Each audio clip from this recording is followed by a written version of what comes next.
Nadine Collin, bonjour. Bonjour, Monsieur le Plaisir. Vous êtes la présidente de l'association PEEP, parents d'élèves de l'enseignement public. Quels sont les objets de cette association? Alors, cette association a pour objet tout d'abord l'accompagnement des parents d'élèves. Voilà, nous les représentons institutionnellement au niveau territorial et au niveau national. Donc nous défendons les intérêts des parents et des enfants de tout le territoire. Vous vous adressez aux parents d'élèves, mais également, comme on peut le voir autour de nous, des élèves, des enfants non scolarisés.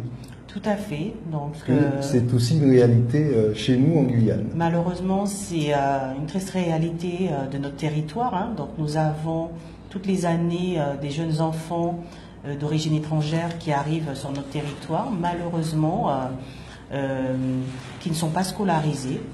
Donc, au lieu de les laisser de manière oisive chez eux, la PEP avions décidé de leur donner un espace de manière à ce qu'ils puissent venir étudier le matin. Vous cherchez, au travers de vos actions, à responsabiliser les parents guyanais qui sont aussi particulièrement jeunes chez nous. Alors, je dirais pas uniquement les parents guyanais, donc c'est tous les parents en règle générale, puisque comme vous pouvez le voir, de plus en plus les parents se démobilisent. Ils participent de moins en moins dans les réunions des conseils d'école. Donc nous voulons vraiment les responsabiliser et faire de la pédagogie avec eux sur la parentalité, sur la coéducation, de manière à leur faire comprendre leur place au sein de l'école et également au niveau de l'encadrement de leurs enfants. Pour l'instant, nous substituons aux parents, mais nous souhaitons que par la suite, même si le parent n'a pas les connaissances, le savoir, mais qu'il fasse un minimum d'efforts pour accompagner son enfant. Alors, vous parlez, Nadine Collin, des parents d'origine étrangère. Est-ce que cela voudrait dire que cette action n'est pas spécialement nécessaire auprès des parents guyanais? Et que selon les statistiques que vous avez, avec le recul que vous avez, le taux de réussite est beaucoup plus élevé chez cette catégorie-là que l'autre? Là, je n'ai pas de statistiques, donc je ne pourrais pas dire telle communauté ou pas serait démissionnaire. Mais en règle générale, le constat, c'est qu'au niveau des écoles, il y a toujours une petite poignée de parents qui font le déplacement par rapport à leurs enfants et lorsqu'ils sont convoqués lors des diverses réunions. C'est vrai qu'on entend souvent dire que de la part des parents, qu'ils travaillent, ils sont occupés, ils rentrent tard et le temps accordé aux enfants est peut-être pas suffisamment important par rapport aux besoins et aux attentes des enfants dans l'accompagnement plus précisément des devoirs et du suivi de ce qui se passe dans leurs différents établissements, les différents établissements des élèves et des enfants. Tout à fait, nous pouvons le comprendre, que c'est un fait de société également, parce que un parent qui travaille, qui doit allier sa vie professionnelle, la vie familiale et en plus s'occuper des enfants, ça fait de très lourdes journées et souvent les horaires de travail ne s'y apprêtent pas parce qu'on change les horaires d'école, mais malheureusement les horaires des parents qui travaillent ne changent pas. Donc c'est aux parents de s'adapter. C'est vrai que ça peut être très difficile, mais il faut quand même trouver le temps pour accompagner ses enfants, notamment pour les devoirs. Alors vous, j'imagine que vous êtes bénévole. Pourquoi vous décidez de vous investir dans cette action? Alors, je voudrais juste préciser, nous sommes tous des bénévoles au sein de l'association. L'association, pour l'instant, n'a pas les moyens de recruter du personnel à plein temps. Donc, nous sommes tous des bénévoles et je pense que toutes les personnes qui viennent à nous pour consacrer un petit peu de leur temps, c'est parce qu'ils ont conscience des difficultés du territoire. Dans des quartiers comme celui-ci, Kabassou, vous savez qu'il y a beaucoup d'enfants qui sont livrés à eux-mêmes. Il n'y a pas de parents derrière, il y a beaucoup de décrochage scolaire, des cas de délinquance et nous disons aussi que c'est à la base qu'il faut prendre le problème. Donc les enfants, tant qu'ils sont jeunes, on peut leur inculquer des savoirs, on peut les prendre en main. Donc le choix est tout à fait naturel, hein. Donc il faut accompagner ces jeunes pour que ça nous produise un meilleur cru pour l'avenir. Alors, on parle de décrochage scolaire, du manque d'investissement des parents, mais est-ce que la monoparentalité, qui est aussi une spécificité dans nos familles guyanaises, n'y est pas pour quelque chose? Je dirais que c'est un faux problème parce que nos parents, nos grands-parents ont vécu aussi avec leurs enfants. Bien souvent, c'était des grosses familles de 8 enfants, voire plus. Ils ont pu éduquer leurs enfants, ils ont pu les accompagner le plus loin possible. Alors pourquoi pas cette génération ne pourrait pas faire de même? Donc lorsqu'on souhaite voilà, accompagner ses enfants et qu'on leur souhaite le meilleur, on se donne aussi les moyens. Il ne faut pas infantiliser non plus les parents. Il faut qu'ils prennent leurs responsabilités. Du moment qu'on fait des enfants, on doit les assumer et jusqu'au bout. Autour de cette table, Nadine Collin, il y a donc des enfants qui ne sont pas scolarisés. Comment ils sont arrivés jusqu'à vous? Donc c'est de bouche à oreille, hein, puisque depuis le mois de février, notre local se situe dans ce quartier. Au départ, nous avons commencé avec un enfant, c'était une petite fille d'origine dominicaine qui parlait pas un mot de français. Et à cette entrée 2018-2019, elle a pu trouver une place à l'école. Et par la suite, de fil en aiguille, nous avons eu d'autres demandes, d'autres enfants qui sont venus, d'autres inscriptions. Et à ce jour, nous comptons un petit peu plus de 41 enfants. Et ces enfants sont aidés par des bénévoles? Tout à fait. Donc l'après-midi, nous recevons 2 groupes d'enfants, donc des enfants de primaire qui viennent ici après l'école. Nous les aidons à faire leurs devoirs. Et à 17h15, nous recevons des enfants qui viennent du collège. Normalement, nous recevons uniquement des enfants de CP à CM2. Mais malheureusement, je ne veux pas dire c'est malheureusement, ces enfants, nous les connaissons déjà bien. Ils présentent des lacunes au niveau scolaire. Nous avons souhaité pour cette année les suivre encore une année de plus, parce que la plupart sont rentrés en 6e ou en 5e par rapport à leur âge. Donc voilà, donc ces enfants, nous continuons à les suivre encore une année supplémentaire. Et le matin, le créneau du matin est réservé aux jeunes arrivants, c'est-à-dire les enfants qui sont en attente d'une place à l'école, qui ne sont pas scolarisés. Alors, on parle des difficultés scolaires à Cayenne, la ville capitale, puisque c'est là où que la PEP est située. Ceci étant dit, nos communes également sont confrontées aux mêmes problèmes, aux mêmes soucis. Je veux penser à Saint-Laurent, à Patou, Sinnamary, Saint-Georges et j'en passe. Quels sont vos projets pour ces communes-là? Alors nous avons des projets très ambitieux, hein, donc à savoir que la PEP ne se situe pas uniquement sur la ville capitale. Nous avons également des antennes sur la commune d'Apatou, de Saint-Laurent. Là, je parle de l'Ouest guyanais. Après, bon, nous avons aussi une antenne sur Rémière-Montjoly. Qui sont déjà installés, voilà, qui sont déjà effectifs. installés. Alors maintenant, comme toute association, ça tourne avec du bénévolat. Donc nous, à Cayenne, nous avons lancé une impulsion. Donc nous souhaitons qu'il y ait d'autres personnes, des personnes volontaires, pour continuer et pour mettre en place ce que nous avons mis sur Cayenne, pareil, dans leurs communes respectives. Mais vous savez bien que pour faire fonctionner une association, si vous n'avez pas des moyens humains, il est très compliqué. Donc maintenant, s'il y a des personnes qui souhaitent faire la même chose que nous, mettre en place de l'aide aux devoirs scolaires, hein, qui, je pense, serait bénéfique aux enfants aussi des communes, nous sommes prêts à les accompagner, contacter les mairies de ces communes pour trouver un local hein, avec eux et éventuellement faire des démarches pour leur mettre des personnes en renfort en service civique. Mais pour cela, il faut quand même des personnes, voilà, il faut des adultes pour les accompagner.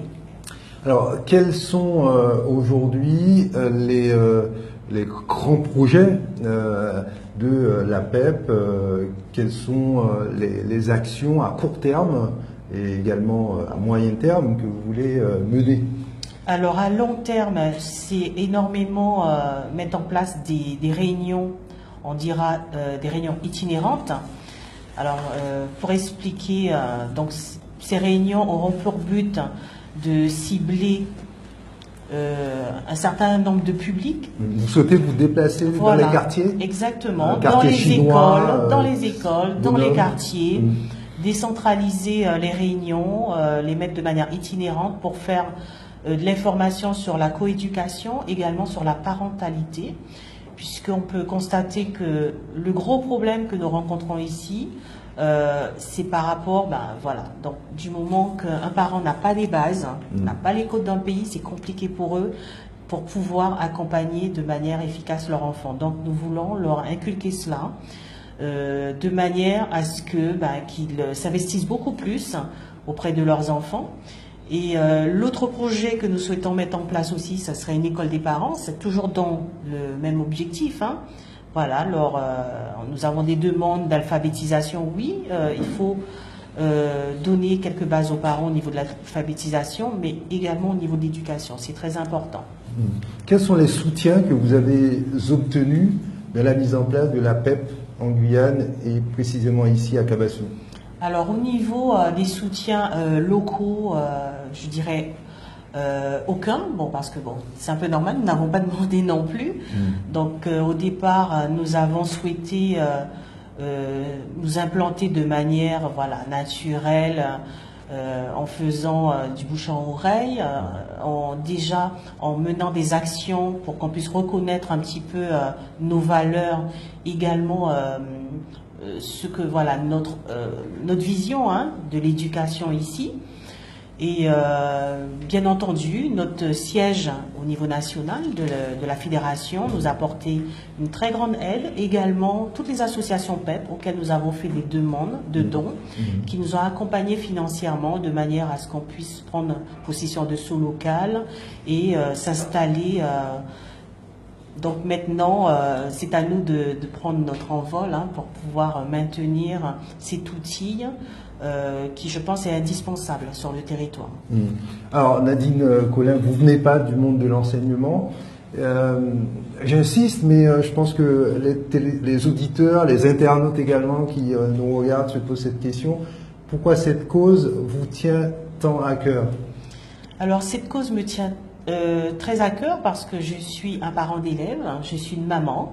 J'ai un enfant qui est scolarisé, donc j'ai eu l'occasion de le suivre durant toute sa scolarité depuis son entrée à l'école.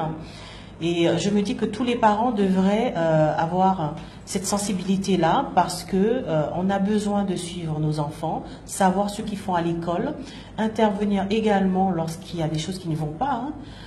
Si personne ne dit rien et qu'on subit, les choses ne vont pas évoluer non plus. Et moi, j'invite tous les parents justement à fédérer aux associations des parents d'élèves, même si ce sont des associations locales, qu'ils donnent un petit peu de leur temps, qu'ils s'investissent davantage. Parce que la jeunesse d'aujourd'hui, c'est notre relève. Donc ces enfants, si on les prend en main, si on les accompagne, on leur permet à devenir des personnes bien. Voilà, donc on pourra dire qu'on a fait une belle... ce sont de belles causes et c'est noble. Je pense que tout le monde devrait avoir cette réaction-là. Nous n'avons pas besoin d'être des enseignants pour cela. C'est notre avenir, les enfants. Disposez-vous d'un site internet, d'une page Facebook? Comment peut-on entrer en contact avec vous? Alors, nous avons une page Facebook qui est régulièrement fréquentée. Donc, c'est Association départementale académique de Guyane. Donc, soit vous pouvez y accéder directement ou via ma page Facebook Nadine Collin. Donc vous pouvez laisser des posts, vous pouvez laisser des commentaires. Si vous avez des articles, de l'information concernant l'éducation, nous sommes preneurs. Et nous avons également un groupe Facebook où nous mettons toutes les informations concernant l'éducation. Nous avons des échanges, des discussions avec des parents d'élèves. Parfait, on va faire un tour de table. On aura un témoignage dans un court instant, mais peut-être on va juste demander le prénom, que chaque enfant se présente. On va détacher le micro, Madame Collin, rapidement. On va commencer par ma droite. On se présente juste et on fait passer fait passer le micro. Alors, on dit son prénom, et puis tout simplement. Bonjour. Mon nom de famille c'est Derlise. Mon prénom c'est Mandy Neissa. Très bien. La voisine. Bonjour, je m'appelle Manou Sinsioré. Je suis là pour encadrer et Bénévole. les aider. Je suis bénévole. Très bien, très bien. Le jeune homme. Bonjour, je m'appelle Loïs Kem. Ok. À ma gauche, la jeune fille. Bonjour, je m'appelle Saint-Vilé Stéphania et je dis j'habite à 30 pièces. Bonjour, je suis Débalus Marquise, je suis encadrante dans l'association PEP. Bénévole. Voilà, bénévole. D'accord. Allez. Bonjour, je m'appelle Badette Méodi, j'habite à Toubiron. Ok. Bonjour, je m'appelle Michael Santilicien, j'habite à Molicatois. D'accord. Alors, est-ce que tu peux nous dire depuis quand tu fréquentes la PEP, depuis quand tu viens ici? Depuis lundi. D'accord. Et comment se déroulent tes journées? Qu'est-ce que tu fais? Très bien, c'est très bien. Ouais. Nous travaillons très bien. Vous travaillez sur quoi? Sur grammaire. Ouais, les bases de la grammaire. Ah oui. Parce que le français, ce n'est pas ta langue Non. maternelle. Non. Quelle est ta langue maternelle? Créole. Créole? Oui. D'accord, très bien. Et tu attends une place pour reprendre ta scolarité. Oui. Et tu devrais rentrer dans quelle classe normalement? 4e. 4e. Ah oui. D'accord. Ben, c'est tout le mal qu'on te souhaite. J'espère que tu vas pouvoir accéder rapidement à un établissement pour pouvoir continuer ta scolarité. Ah oui. Très bien.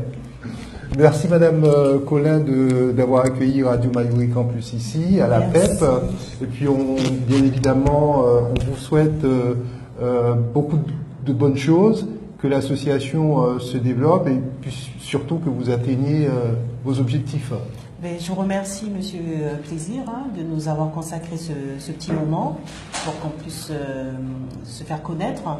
Et l'appel que je souhaite faire aujourd'hui aux parents d'élèves ou même, donc ça peut être des enseignants à la retraite, des jeunes étudiants, nous leur demandons de venir nous prêter main forte, de consacrer un petit peu de temps pour venir faire du soutien scolaire auprès des enfants.